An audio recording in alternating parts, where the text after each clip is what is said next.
Kita ke informasi lain, melawan kepopuleran calon petahana Basuki Cahayapurnama di Pilkada DKI Jakarta 2017 mendatang, sejumlah partai politik mulai bermanuver menggalang kekuatan kolektif. Setelah Gerindra dan PKB, kini Partai Amanat Nasional turut menjajaki kemungkinan koalisi dengan PDI Perjuangan.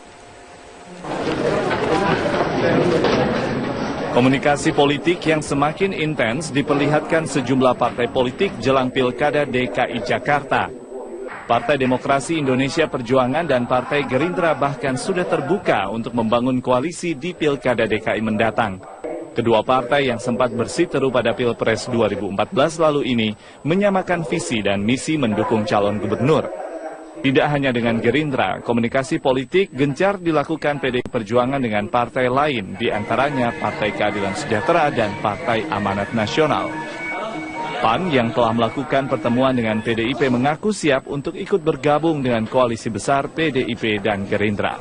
Selain kami nanti berdua, kebetulan kami dari Partai Amanat Nasional juga berkomunikasi dengan partai-partai lain, menggarisbawahi, menstabilkan pernyataan Mas Bambang bahwa kondisinya kita nanti berkomunikasi dengan partai politik lainnya yang sejalan, sepemikiran untuk mencari pemimpin masa depan untuk Jakarta. Dengan demikian, peta kekuatan koalisi di Parlemen DKI akan terlihat jelas. Rencana koalisi besar antara PDI Perjuangan, Partai Gerindra, PAN, dan PKS telah mengumpulkan lebih dari 40% jumlah kursi di DPRD DKI Jakarta. Sementara itu, jumlah dukungan dari Parlemen DKI kepada Ahok hanya baru datang dari dua partai, yaitu Nasdem dan Hanura. Namun dukungan terhadap gubernur petahana Basuki Cahayapurnama dapat bertambah apabila Partai Golkar dengan ketua umumnya Setia Novanto akhirnya memutuskan mendukung Ahok.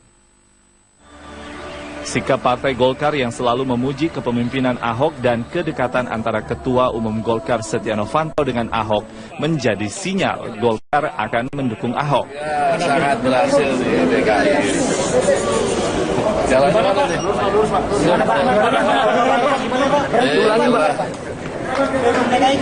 Yang jelas sih Pak Ahok sangat berhasil di DKI dan apa yang dilakukan, kerja kerasnya itu sangat memberikan kontribusi besar. Meski kerap membantah koalisi besar yang tengah dibangun partai politik ini untuk melawan Ahok, pengamat politik Jayadi Hanan menilai apa yang dilakukan parpol adalah manuver untuk membuat head-to-head calon yang mereka usung dengan Ahok. Koalisi besar hanya akan mempersiapkan satu lawan terbaik yang akan berhadapan dengan Basuki Cahayapurnama. Jauh dengan Ahok, kemudian memiliki popularitas yang cukup bersaing dengan Ahok. Dan pada saat yang sama nanti partai-partai itu bisa punya motivasi yang kuat untuk betul-betul mesinnya bergerak begitu. Karena kalau pengalaman selama ini di dalam pilkada itu partai-partai biasanya lebih banyak berperan sebagai nominator. Tahapan pilkada DKI 2017 semakin dekat, partai politik diharapkan sudah mulai dapat memilih siapa calon yang akan mereka usung, agar warga DKI Jakarta melihat visi, misi, dan program calon pemimpin Jakarta sebelum menentukan pilihan. Tim Liputan, Metro TV. Sementara itu, Gubernur DKI Jakarta Basuki Cahayapurnama alias Ahok menanggapi santai dengan manuver yang dilakukan sejumlah partai. Pembentukan koalisi menuju pemilihan kepala daerah menurut Ahok merupakan hal yang lumrah. Ahok juga merasa tidak terancam dengan adanya koalisi ini karena dirinya tetap maju dengan jalur independen. Ya, biasa-biasa aja semua parpol ya, kalau kursi nggak cukup ya koalisi. Kalau PDIP kan udah cukup kursi. Ngancam Bapak nggak Pak? Nggak pernah ngancam, baik-baik aja tuh makan bareng. Kalau ngancam kan waktu makan ditusuk dong. Kalau yang berani kan maju. Saya dulu maju bupati ke gubernur harus berhenti, saya berhenti. Waktu saya bupati berhenti. Saya waktu mau putuskan ikut Pak Jokowi diancam pecah partai, aku juga berhenti aja. Ya tergantung Anda panggilannya, Anda berani kemana, tahu nggak? Iya kan? Ricuh dan juga bisa dikatakan rusuh. Dan ini masih terlihat bagaimana suasana terkini pasca rusuh tadi. Masa yang mengatasnamakan tersebut terlihat batuan di Jalan Rasuna Said ini, tepatnya di depan gedung KPK, masih terlihat berserakan. Dan juga aparat dari Polda Metro Jaya pun masih tetap berjaga-jaga mengingat adanya rusuh susulan. Kita juga bisa melihat dampak dari kericuhan pada sore hari ini juga terlihat sejumlah bangunan di KPK ini juga terlihat mengalami kerusakan, antara lain di gedung pos pengamanan. Kaca terlihat pecah karena lemparan batu dari massa yang menyampaikan aspirasinya. Dan selain itu tadi juga sejumlah pengunjuk rasa juga melemparkan batu ke arah gedung KPK. Memang kita sangat sayangkan awalnya massa yang ingin menyampaikan aspirasinya, namun harus berubah menjadi kericuhan. Selain itu juga tadi aparat tugas kepolisian juga terpaksa menembakkan gas air mata dan juga menembakkan air kepada pengunjuk rasa sehingga bubar. Ada dua tuntutan yang disampaikan oleh pengunjuk rasa tadi, antara lain massa yang mengatasnamakan dari UBK dan sejumlah ormas lainnya ini menginginkan agar adanya pengususan kasus BLBI dan reklamasi Teluk Jakarta. Dan selain itu juga ada massa selanjutnya yang datang yang menginginkan adanya mengusut Gubernur DKI Jakarta Basuki Cahayapurnama terkait sejumlah kasus reklamasi tersebut. Dan kita harapkan agar kondisi berunjuk rasa seperti ini lagi tidak terulang kembali, mengingat ini merupakan gedung rakyat dan fasilitas ini juga merupakan fasilitas yang diberikan oleh uang rakyat. Sangat disayangkan harus dirusak oleh mereka yang ingin menyampaikan aspirasi tapi harus merusak gedung rakyat tersebut. Dari Jakarta, Eko Primandani, Uja, Metro TV. Untuk mengetahui kondisi terkini di gedung KPK, kami langsung bergabung bersama rekan kami Eko Frima yang saat ini berada di lokasi. Eko, bagaimana situasi terkini di gedung KPK? Apakah unjuk rasa masih berlangsung? Ya, Zakia, dapat kami sampaikan hingga sore ini massa yang awalnya berkumpul di depan gedung Komisi Pemberantasan Korupsi KPK, tepatnya di depan Jalan Rasuna Said ini, sudah berhasil dibubarkan paksa oleh aparat kepolisian. Dan kondisi pada sore hari ini, kondisi sudah mulai berangsur kondusif dan sebagian massa tadi yang masih berkumpul setelah dibubarkan, meskipun tadi sempat melakukan pembakaran ban di depan atau maksud kami di jalur lambat Rasuna Said ini. Dan Zakia, massa tadi juga dipukul mundur oleh aparat kepolisian, sebagian ada yang bergeser ke arah Menteng dan sebagian juga bergeser ke arah selatan, tepatnya ke arah Mampang. Dan informasi yang dapat kami sampaikan hingga sore hari ini, aparat dari Kepolisian Polda Metro Jaya terus berjaga-jaga di depan gedung Komisi Pemberantasan Korupsi KPK ini untuk menghindari adanya aksi susulan yang dikhawatirkan bisa terjadi. Memang aksi ini sangat disayangkan, Zakia, mengingat awalnya aksi berangsur kondusif, namun tiba-tiba saja massa yang awalnya ingin menyampaikan pendapatnya, namun berubah menjadi aksi yang anarkis. Zakia. Iya, Eko, bisa ada gambarkan kembali secara spesifik bagaimana kericuhan yang terjadi tadi itu? Ya, awalnya pada pukul 2 waktu Indonesia Barat atau pukul 14.00 waktu Indonesia Barat, massa ada yang berasal dari massa yang atasnamakan dari UBK, yang juga terdapat salah satu tokoh masyarakat yakni datang ke gedung KPK untuk menyampaikan aspirasinya. Tuntutannya sangat jelas, yakni ingin agar aset-aset negara, khususnya dalam sejumlah kasus korupsi, segera dibalikan seperti kasus BLBI dan lainnya. Namun tiba-tiba pada pukul 3:30 sore atau pukul 3 tadi datang lagi sejumlah massa yang mengatasnamakan massa aksi luar Batang. Awalnya massa ini ikut juga menyampaikan aspirasinya di depan gedung Komisi Pemberantasan Korupsi KPK ini. Namun tiba-tiba saja ada sejumlah oknum yang mencoba menjadi provokasi dengan melempar telur ke gedung Komisi Pemberantasan Korupsi KPK. Kami awak media yang awalnya ikut meliput dan juga menyaksikan aksi unjuk rasa ini terpaksa bergeser ke dalam, mengingat aksi unjuk rasa ini yang awalnya hanya dilempari telur, tapi juga berubah dengan lemparan batu dan juga kayu ke arah Komisi Anti Rasuah ini. Dan kami pun juga menyayangkan dengan adanya aksi unjuk rasa ini, sejumlah bangunan dan juga kaca yang ada di depan di gedung Komisi Pemberantasan Korupsi KPK ini terdapat pecah. Salah satunya seperti gedung keamanan, termasuk gedung posko keamanan ini terdapat pecah, dan selain itu juga banyak batu-batuan yang juga masih berserakan di halaman gedung KPK ini. Dan tadi terpaksa petugas dari Polda Metro Jaya menembakkan gas air mata ke arah pengunjuk rasa yang sudah mulai anarkis tersebut, dan massa pun berhasil dipukul mundur dengan bantuan gas air mata dan juga peluru karet sekaligus adanya mobil water cannon.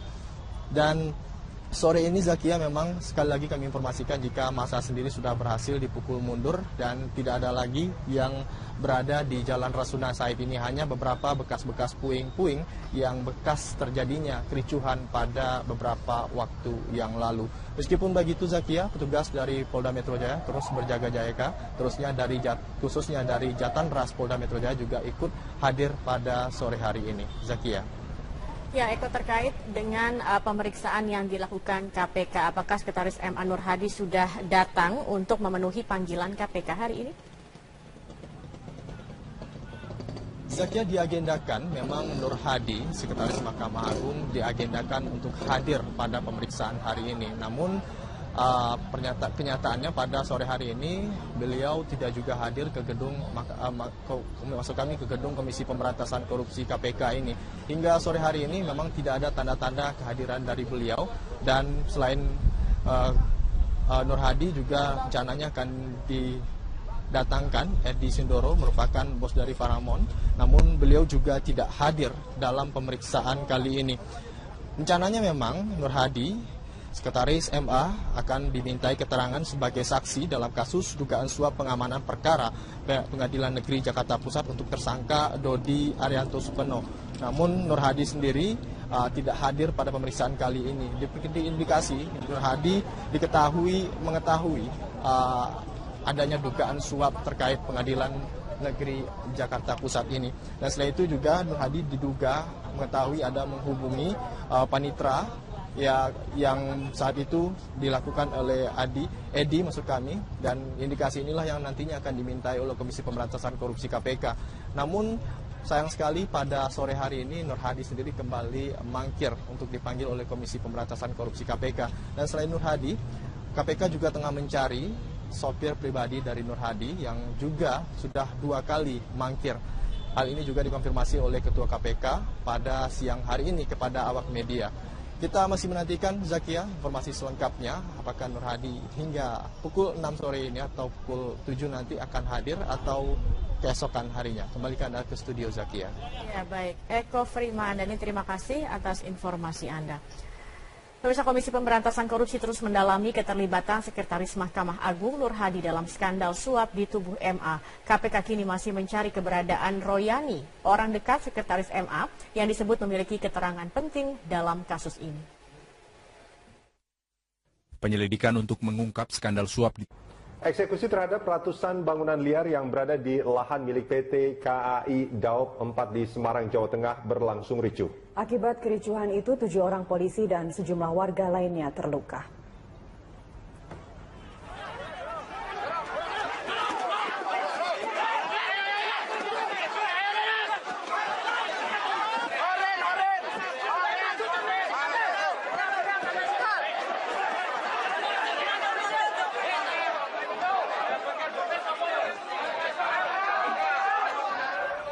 Bentrokan antara polisi dengan warga ini tidak terhindarkan saat warga menolak untuk digusur. Mereka berdalih penggusuran menyalahi aturan karena belum ada keputusan dari pengadilan.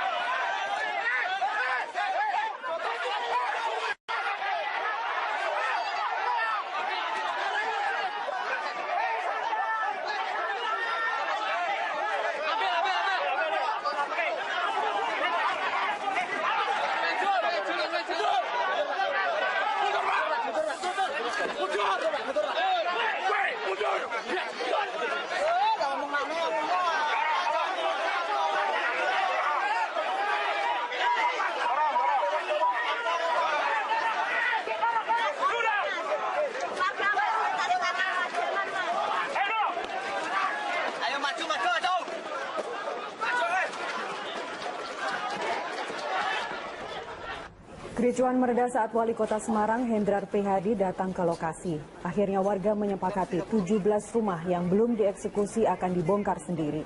Selain itu, warga yang terdampak penggusuran akan direlokasi ke rumah susun Kudu. Berdasar data PT KAI, setidaknya ada 130 bidang lahan di Kebonharjo yang dieksekusi. 17 bidang diantaranya sudah bersertifikat hak milik dan 12 bidang merupakan fasum. Saat eksekusi sebanyak 1.750 personil TNI, Polri, Satpol PP dan karyawan PT KAI dikerahkan. Eksekusi dilakukan untuk pembuatan jalur reaktivasi atau shortcut rel PT KAI dari Stasiun Tawang menuju Pelabuhan Tanjung Mas. Saya setelah ini akan ketemu sama Pak Lurah untuk menginventarisir warga yang terkena pembongkaran. Pemerintah kota menyiapkan rusunawa di wilayah Kudu, ya. Yang mau masuk sana segera mendaftar Pak Lurah dan segera bisa ditempati pada minggu depan. Yang kasihan tuh yang SD-nya kan sedang jalan ujian. Kalau kayak gitu kan terganggu juga.